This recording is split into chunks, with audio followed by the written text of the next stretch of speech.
The Maine Emergency Management Agency will be the first to tell you they weren't designed for this. Nuclear attack was the emphasis of our programs up till probably the mid-90s when the Cold War ended. But in January of 1998, Maine was under attack.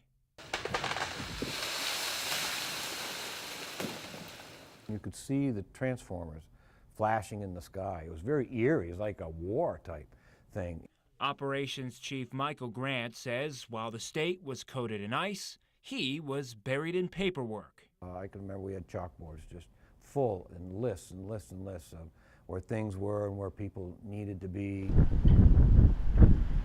Nearly 20 years later, during the Halloween windstorm, computers replaced chalkboards and communication became king.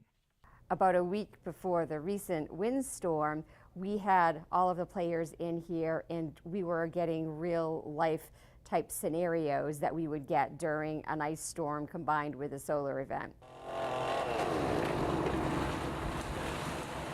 As the power lines sagged under the stress of the ice, the phone lines were the only things lighting up for Central Maine Power.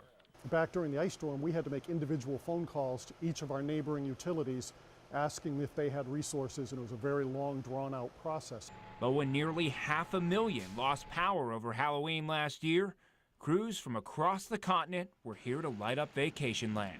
Becoming a member of the Mutual Assistance Group was one of the biggest things we did after the ice storm as far as being able to access resources.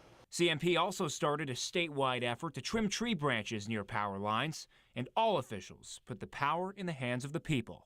People didn't have generators like they do now back in 1998, and they weren't thinking that way. So a lot of people have taken those steps, and they have taken other steps based on those learning experiences. Experiences that saved a lot of trouble during last year's windstorm, and that may save lives during the next one. I think all of the agencies that were involved in this most recent storm do owe something to the ice storm of '98. Dan McCarthy, CBS 13 News.